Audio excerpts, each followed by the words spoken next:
Nail or beauty school was just the beginning, right? What on earth do you do now? Welcome to the Salon Success Podcast with Monaco Nail Academy. Our topics stretch beyond nails and into all things salon related, business, marketing, and social media, and at the very least hits you with real, honest stories about our experiences. This isn't school, this is real life, real business, and really freaking hard work. Before we get started, wherever you are, thumbs up, tag a friend in the comments, or hit that share button and support small business. Hey guys, it's me, Pat from Monaco Nail Academy, and today I am joined by Mel here from Jungle Nails. and And I'm Moose from Monaco Nails. I really love your name. Thank you. But just as a reminder, before we get started, to use my code or one of the other ladies' code for a 10% off all courses. We do get a kickback from these enrollments, and also these courses are how we support the production of the podcast. So please, please, please go and use the codes, go and buy a course and support small business. My code is PATSITIVE. My code is Jungle Nails. I still don't have one. Gotta get onto that affiliate. I know. I remember, wasn't that like episode 2 or something where we were like, you need a code? Yeah. Okay. She's getting around to it, folks. She will get there. I will. Before we get stuck into talking about setting up your space and thinking about the 5 senses, let's revisit last week's lesson. Okay, Mel, what did we talk about last week? Last week we had a bit of a chat about alternatives to working for yourself, so like rent a table, renting a space, or just doing the whole thing yourself. Yeah, that was quite fun actually. I learned a bit doing that one. That was really interesting. And we were also talking about, being an employee, the differences. What do you have to consider before you make a decision? And then we were all reflecting whether we would pick something else. And we were like, nah, what we did is fine. So that was cool. Thank you so much for recapping that for us, Mel. So we're going to move on from talking about alternatives to working for yourself. And this week we are going to talk about setting up your space. So when you know where you'll be set up, you can start thinking about how you'll be set up. Aside from the product in your kit, you don't really need much to get going. As a nail tech, for example, you just need a desk, 2 chairs, and an overhead light, as well as the ability to disinfect and store tools in a safe and hygienic manner. There are plenty of things we want to set up, but all of that can wait. The most important thing is to get the basics right. We have an example here. One of the busiest restaurants in Soho, New York City is a small restaurant, and this is what they have. They have crates for chairs, 4 items on the menu, just 4, and 3 drink options, water, Coke, and Diet Coke. And yet, they are absolutely smashing it, and they're constantly ranked highly in lists of best eateries and best dining experiences. They've supplied the minimum. Something to buy, somewhere to eat it, and a safe and hygienic production. But what they do offer, they do a damn good job of, and that's the lesson here. Even if we start with the minimum, we can do a good job and then build with little one-ups. And the key is just to make our spaces as professional as possible. Once someone is seated in your space, they should forget entirely that they are in a home and not in a salon. If you're in a home-based salon. Yeah. What do you two think about that? What are the basics in your opinion? Yeah, I guess going with like the 5 senses, those really do kind of make up the basics, in my opinion, especially like what the client can see because the 5 senses and like the sensory aspect of your salon, that is basically their entire experience, because you take in all information through your 5 senses. So if you like hit every one of them, then I think that is the majority of the experience that they have in your salon. So if there's something positive in like all of those areas, I think that's really helpful. Totally. Yeah, I think, can you hear me? Oh, you can. Okay, yeah. I agree totally with what Mo said, and it's just kind of putting yourself in the client shoes, I think. And like, I remember when I first started, I went like out on the street and had a look like what they could see or what they could hear, or like I think our rubbish bins used to be on the driveway, and that was the first thing I was like, oh, like nobody wants to see that when they walk up, like a wheelie bin covered in spider webs and stuff. So just that small change of moving that out of the way changes like the sight sense. Little things. Yeah, that makes total sense. I was even going to come at it from, if we're just thinking about the basics, the most important thing is that we are using quality products and tools. So, we wouldn't use just something you buy from the $2 shop. You would use professional products and materials. Like, we do talk about artistic nail products here at Monaco. Because if we start from professional and really great quality products, it makes it easier for us to think about everything else. But you two have touched on the five senses already, so we're going to talk about that. Yay! When setting up, we need to think about the five senses because, as you said, Moose, it's like pretty much everything to do with their experience, and human memories are formed most vividly when all five senses are engaged. So if you want people to have a strong impression of you as a salon, we need to try and tick all five of the boxes. And it's also important to remember that people's brains work differently to each other's. So for one person, what they see may be the strongest draw card, and then you may focus on being like, yeah, I'm going to make sure my salon is pretty. But then someone else might be really, really strong on auditory. And so they couldn't care less what your salon looks like, but if they can hear the sound of kids, or maybe your neighbors are really loud, or maybe there's no music playing in your salon, or they hate the music, or maybe it's just, too loud or something, that will end up affecting them the most. So we need to be thinking about using the five senses to increase word of mouth, customer loyalty, and enhance the overall customer experience. And just thinking about every client is different, but if we try and consider all five of the senses, then that makes it easier for us to really just hit the nail on the head for whichever clients end up walking through the door. So first off, we've got sight, which is, a big deal. For most humans, sight is probably like the biggest sense. We take in so much information using our eyes. So what can they see? Like Mel said earlier, the first thing her clients used to see was the rubbish bin. So she wanted to make sure she sorted that. So making sure, is it tidy? Is everything clean? If people can see your tools, are they in good condition? Is your table like looking nice and clean and orderly, or have you got all of your nail wipes everywhere? Is it covered in gel paint? Can they see anything not related to the salon, like kids' toys, unless you want kids' toys to be there because you allow kids in the salon? Maybe there are dishes if you're working from home and you can see it from the kitchen. Or even if you're mobile, this becomes your personal presentation. Do you have a uniform? Do you have a standard way you dress, the way you do your hair? Do you set up the table a certain way? Is what they're looking at for the next hour interesting? Does it need repairing? Is there a clock? What are they thinking about if they see the clock? Are you trying to like set a vibe that's very, I don't know, very like flash and more like casual and cozy? So there's so many things you can think about to do with sight that will really evoke a different mood depending on what it is. So, there are so many small changes you could make to liven it up. For the two of you, what's something you've done relating to sight to help set up your space?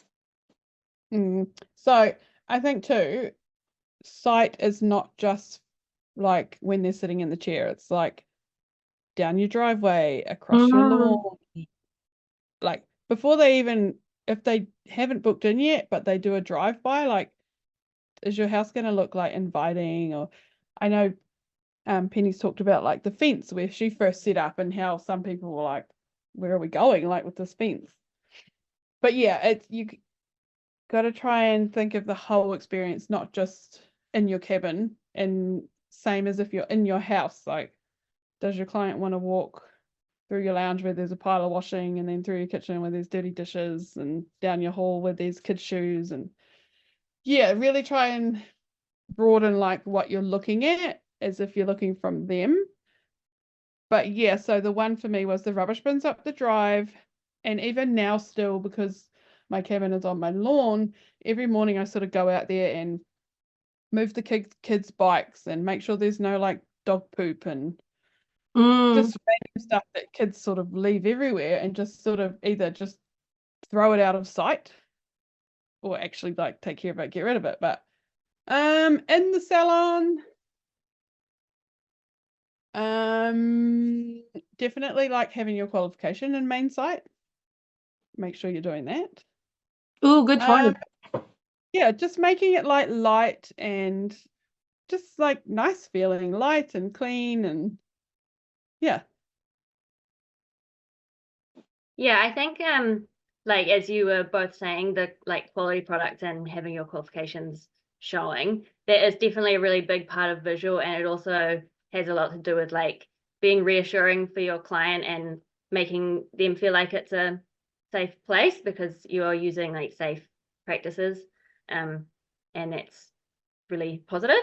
There's also, I think Penny talks about like walking through your space and kind of seeing what there is, like issues, like Mel was saying with the bins, and then you can kind of through that figure out what you're going to do about certain things. But I also think it's important to kind of look at your space and see what like the positives are and what the advantages of your unique kind of location. Like for some people, they might have like a window that opens into like plants you can see, and that's probably like a positive visual thing that you could use like the rest of your environment to like amplify it and make the most of it. Yeah. That's such a good point. Like really thinking about what's already there and making the most of it. That's such a good point. Like if your salon is inside the house and there's like a long hallway, like what are we putting in the hallway to really make that space a little bit more special? But again, keeping in mind that as long as we get the basics right, that's the most important thing. But and the basics might mean just keep it tidy. Don't make sure that there are no shoes that are sitting everywhere. If you want to keep things hidden, like I remember when my salon used to be based inside my house, I would have a room divider. And then that way, as you come in through the hallway and walk towards the salon space, you wouldn't see if there was a mess on my kitchen table or my dining table, and you wouldn't see the lounge where my husband would be sitting. So that's one way I was trying to like protect the vibe of like the salon and keeping in mind sight, because sometimes it's not even just about what you do see, it's about what you don't see, like not seeing rubbish bins on the driveway, like for Mel and stuff. In terms of sound, which is the second sense we're talking about, let's think about what can your clients hear. In a salon, there will be chatter, traffic, and soft music. Whereas if you're home-based, there might be the TV playing. There might be fighting children, or it might be there's someone cooking dinner. If that's in your home, sorry. And if you're in your home salon, then you want to try and minimize the impact of these sounds and mimic a salon atmosphere as much as possible, because as we've been talking about in other episodes, our clients are coming to the salon usually to escape their everyday lives. And so we don't want them to be coming in and they hear the sounds of like kids screaming or just the sounds of people cooking dinner or the TV blaring. Maybe they don't even like the kind of TV that's on like in your lounge.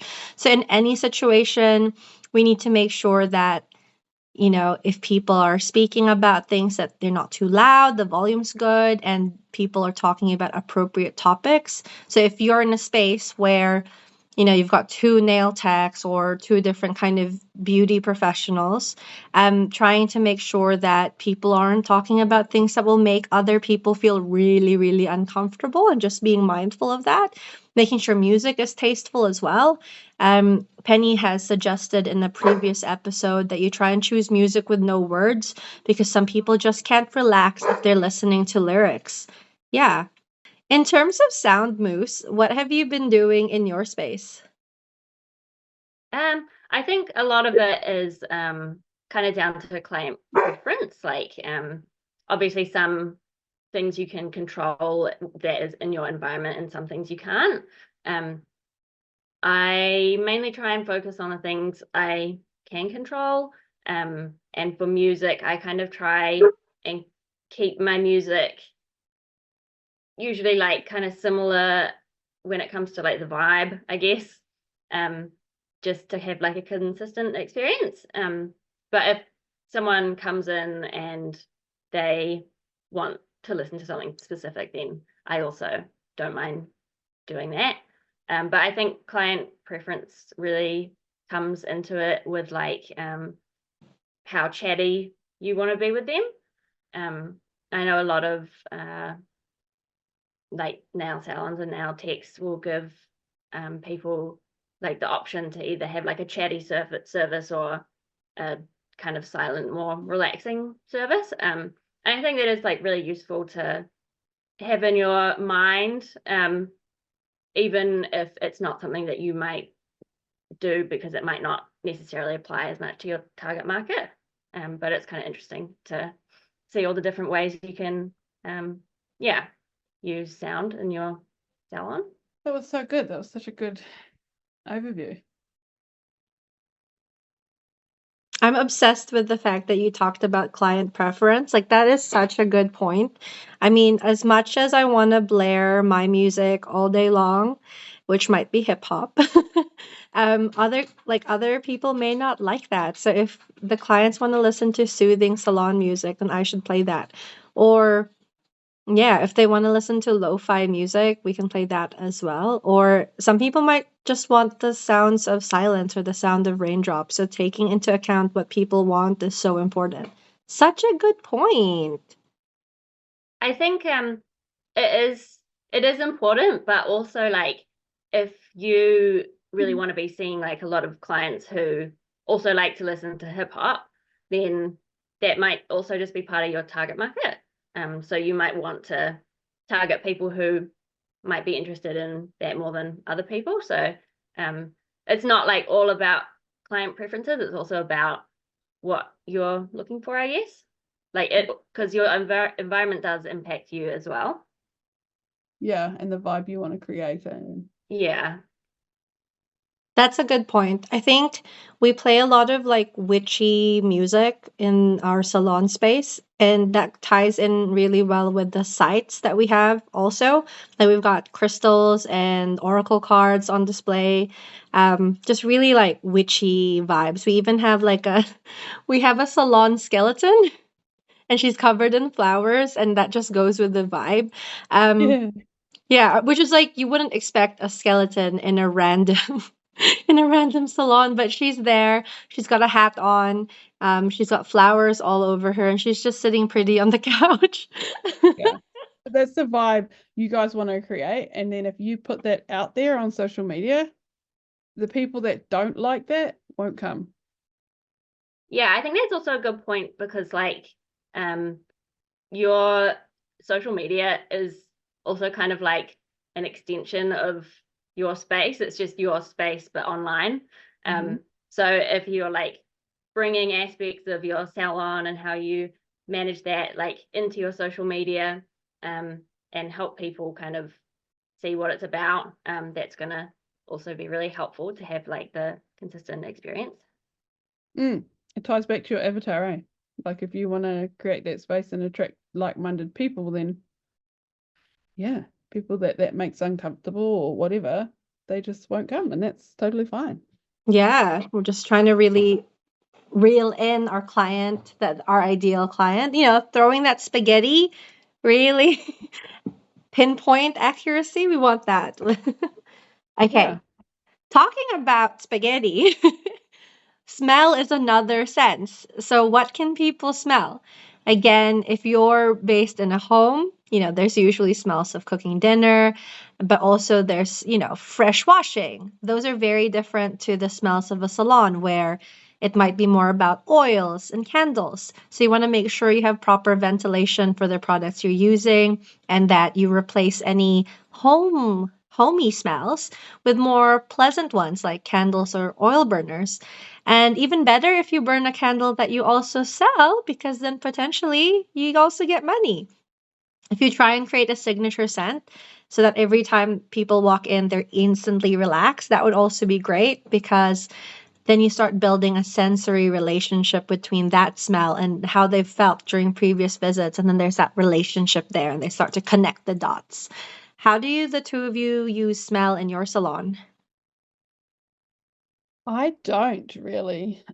I used to have like candles and stuff, but I forgot about it one time and now I'm too scared to do it again. Like I had the candle going and I forgot to turn it off at the end of the day. And it like it burnt down to nothing. Lucky it was like on a like coastery candle plate type thing. But now I'm too scared that I'm gonna forget it. And then I kind of moved to like scentsy, like I don't know what they're called, like diffuser type things instead. So that was quite nice actually. And because mine's jungle nails, it's planty. Yeah, I used to just go for like a jungle or like wildflowers or yeah, but I don't have any like fresh flowers or anything like that, which I could do.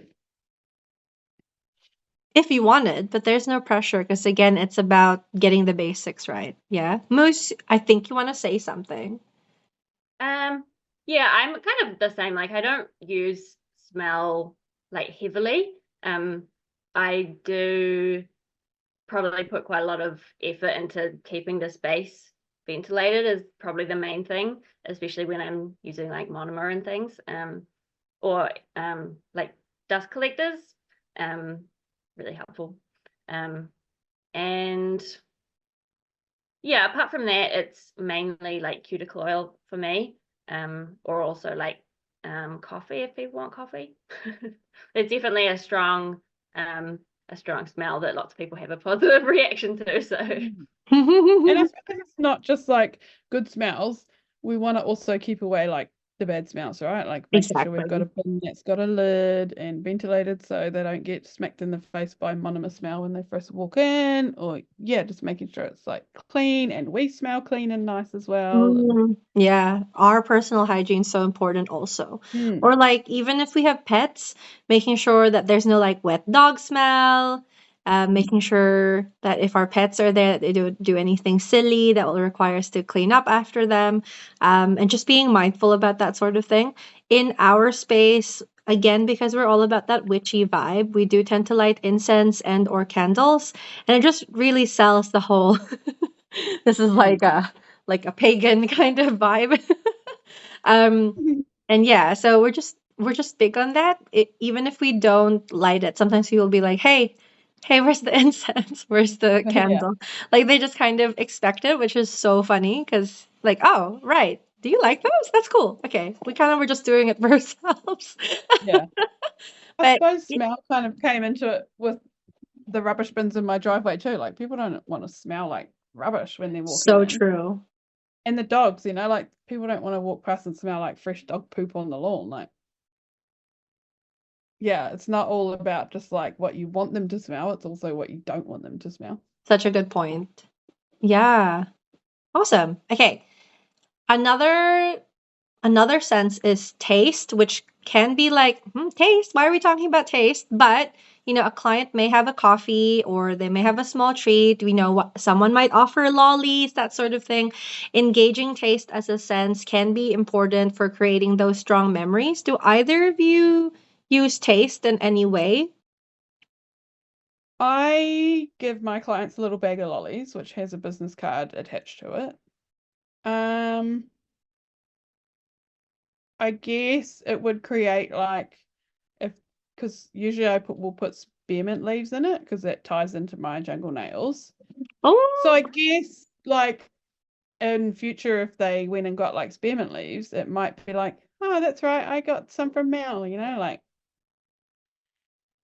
Yeah, I don't do coffee or anything because I'm out in my cabin. But yeah, I suppose the lollies is my main taste. That's so cool because your lollies are also like a lead generator for you.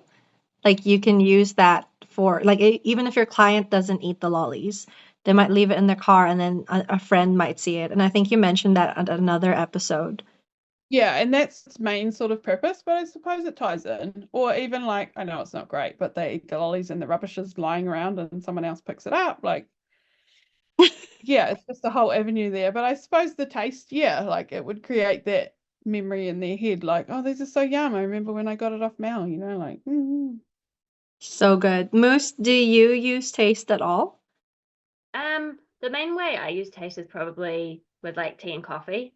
And I have quite a few different kind of teas that I offer, although I do really like the idea of having like a signature taste. I think that's really kind of cool.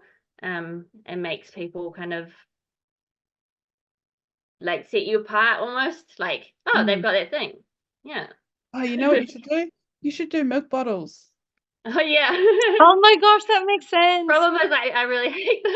Oh no. You That would don't tie have in to so eat well. them. I guess I don't have to eat them. Yeah. And that way you know for sure that all your stock is really just for the clients. Otherwise, you would be eating all the milk bottles, but you don't like them. So win-win for the True. clients. Do you use Taste Pet? Me, at the moment, no, not really.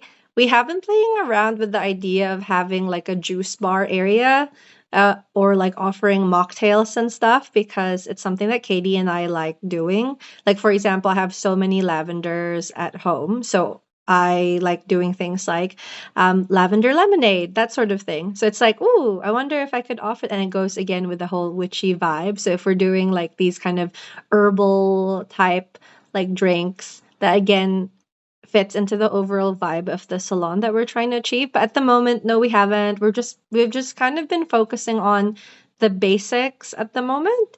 And then that's something we'll look at later down the line when we're more established with our hours and our clients and stuff. But yeah, definitely something to think about.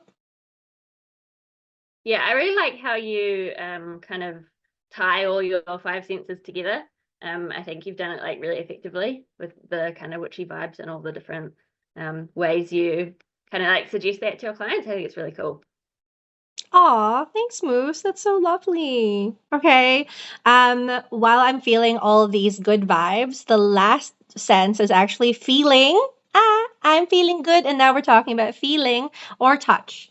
So, what does the customer feel? Are they warm? Are they cold? Is there fresh air? Are they relaxed, feeling comfortable in their chair? Because, for us, we're sitting in the same chair the whole day, possibly for like 8 to 10 hours or something. You want to make sure you're comfortable, but also is the client comfortable?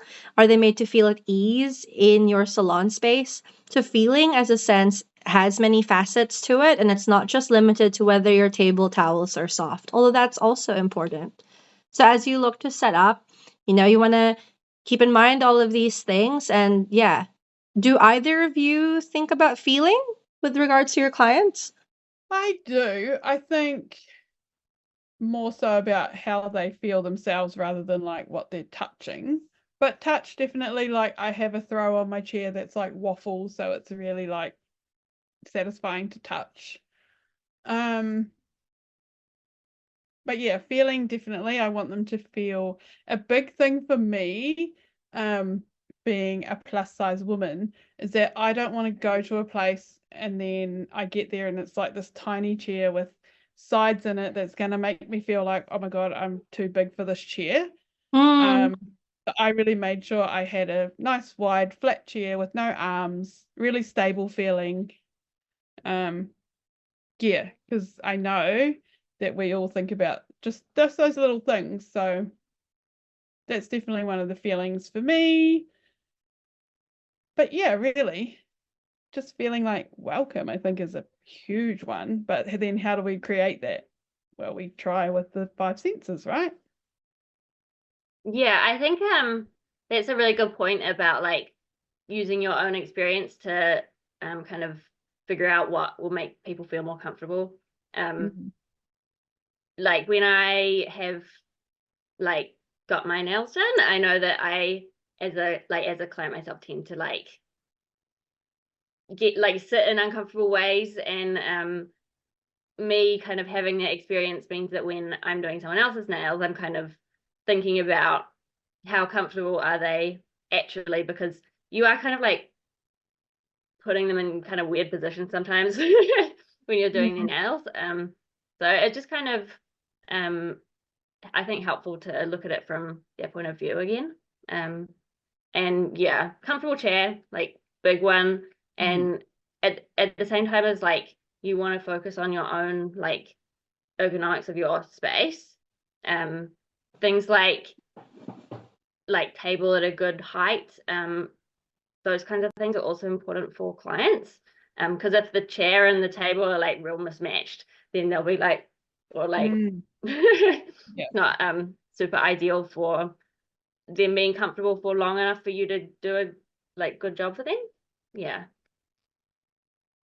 That's such a good point. I've actually had models point out to me before that instead of me trying to worry about is it going to work for them, is it going to work for me, and am I going to be able to work comfortably?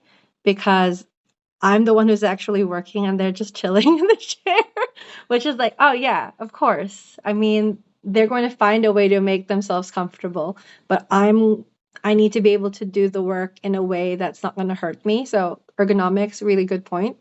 For me, when I'm thinking about feeling, it's all about the vibes, right? Like, so I try and have accommodations available for people, especially thinking about mental health. So I want people to feel safe and not like anxious when they're coming into the salon space. So for me, that includes things like, again, Moose talking about like the online presence as well. Like, I try and make sure that my posts really make it clear that it's like a rainbow friendly space, that it's like mental health friendly. I do things like, when I'm doing lash clients, I make sure that the pillows are in the right space and I ask them if it needs to be adjusted. Might offer a blanket if it's a bit cold.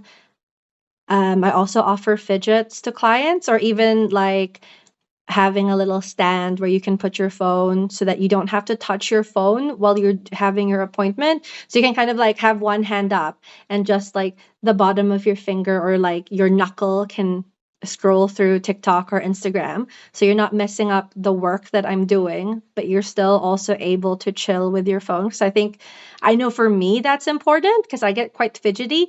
So I'm like, well, if it works for me, maybe it'll work for you. And so for some clients, they really love that. And for others, they're happy to just sit there and talk to you the whole time. Yeah, there's like all sorts of things we can do. Like if they're sensitive to like sounds and smells, then maybe we reduce the light of overhead lighting and really focus the light that's just on their nails and that sort of thing. Yeah, lots to consider.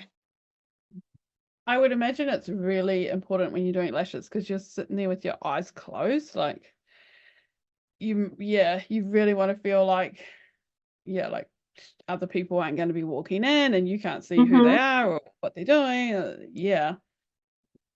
Just you saying it made me think like, when I get my lashes done, I pretty much go to sleep because I'm so comfortable there.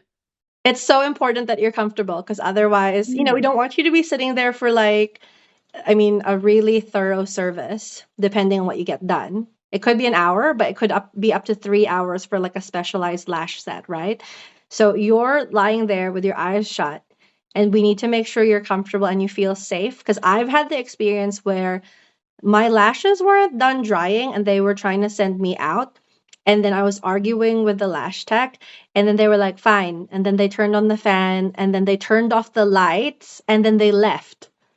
And they didn't tell me for how long. And I was just laying there like, and I don't know how long it was. It could have only been 10 minutes, 15 minutes, but I was so scared the entire time. So for me, when I don't want people to have that feeling. So I always make sure I'm explaining what's going on. Like, hey, this is what I'm doing now.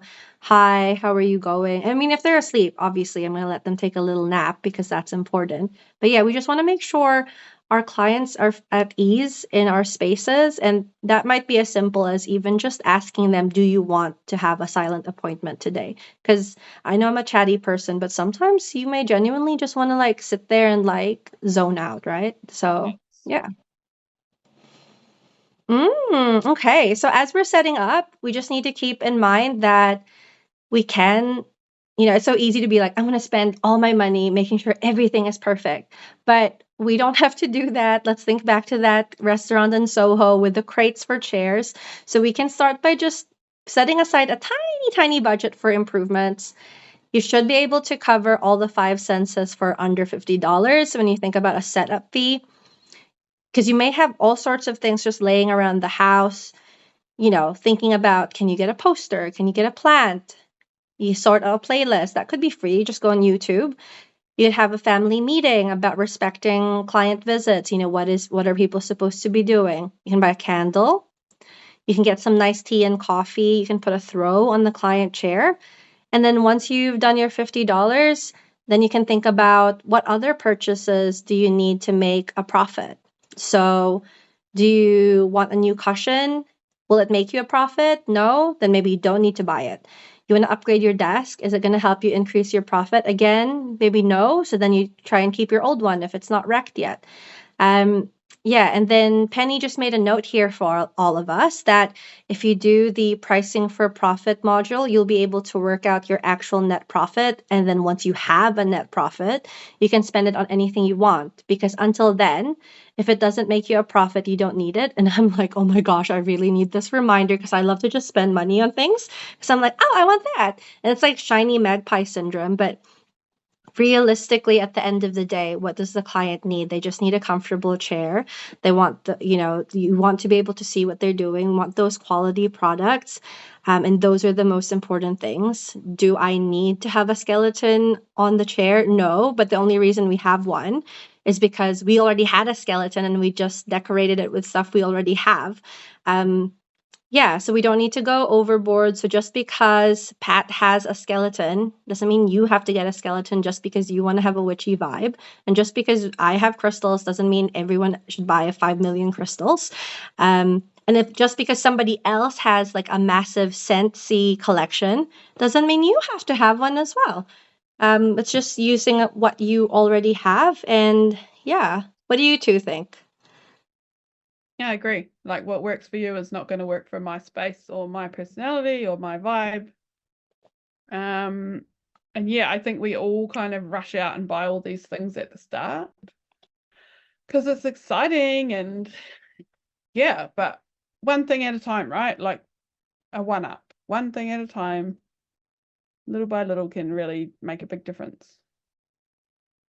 Yeah, I think like at the end of the day, if you're like looking from the client's perspective and looking at the five senses and basically the information that they can take in, it's like what is going to help them feel like welcome, safe, and comfortable, because those things are really, I think those things almost are like the basics. Like when you're going somewhere, especially like when you're going to someone's home, that can be kind of like almost like a threatening feeling for some people, because you're like, especially if it's your first time seeing your new nail tech or like lash tech, you kind of want to know that you're like safe. You want to know that you're going to get there and it's not going to be like really uncomfortable for you, and you want to, yeah, you just want to basically be able to like get past those and like have a good time. Yeah, that's my thoughts at the end of the day. Yeah. Yeah, I think all of that makes sense. I know a story, like, didn't happen to me, but it happened to someone I know. They went to get their lashes done. And this is just because a lot of people I know get their lashes done, okay? So clients are pretty forgiving of a lot of things. It's like you don't need a flash lash bed. You can be in a recliner, you can be on the couch. Like honestly, clients will forgive a lot. This person got the client to lie down on their dining table for their service. No, that's not going to be comfortable. Like, That was, yeah. So, first of all, you walk in and then you see there's a dining table and you're supposed to get up on top of it. First of all, like tapu, right? We put food there, so why are we lying down on top of it? And second of all, that's just really random. So she yeah. never came What back. would you do though? She felt like she was already there, so she just had her service anyway, but she never came back. But Yeah. honestly, I I would be concerned. I'd be same. worried I'd be I'm like, I'm dinner. not putting it on here. No Exactly. way. But on the opposite scale, like I was saying about the chair, for me, she knows I'm like wary of like getting up onto a massage chair if like the weight limit's really low. Like it makes me nervous. So when I go to her, she sits up in her bedroom and she puts like a pillow and a towel and everything, and we do my service in her room on her bed, so I can lie there and feel safe and secure and not on this table that I feel like if I'm going to wiggle it's going to like poop itself, when So in good. reality it's completely not, but it just takes it off my mind. I can just lie there and relax. That's such a good point. And I think also, we talked about making sure it's appropriate and everything, but at the same time, it doesn't have to be the most flashiest thing ever. Like, I don't think any of us, if we bought a $2,000 chair for our clients, I don't think they're gonna care. They might go, oh yeah, that's flash, but They it's literally not. won't notice. They won't notice. They're not gonna think I'm gonna keep booking with Mel and Moose and Pat because they have a $2,000 chair. Like, so we should save our money. Just before we wrap up, I do want to take a minute to remind you about our little sponsored module, and we were talking about IBX. During this module, which costs, is it only $49? Did you know? IBX is only $49 to complete this module. That's exciting. Well, for $49, you get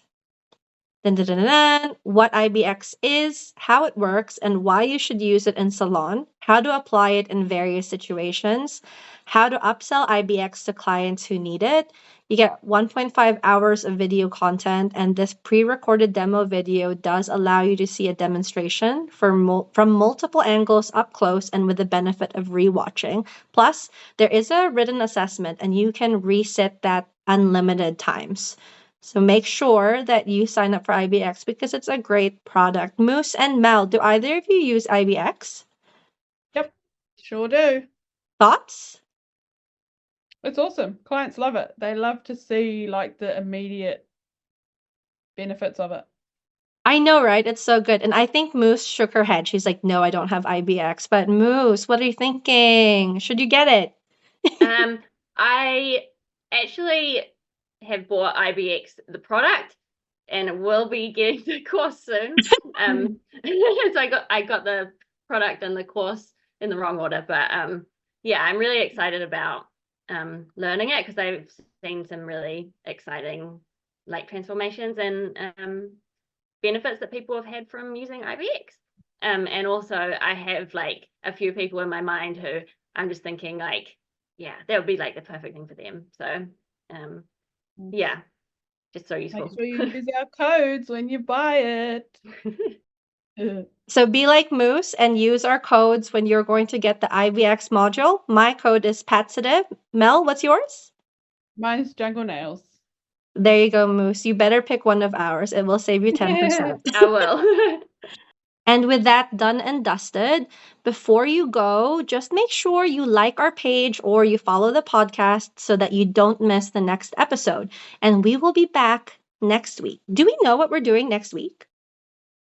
Next week, we're talking about the dangers of undercharging.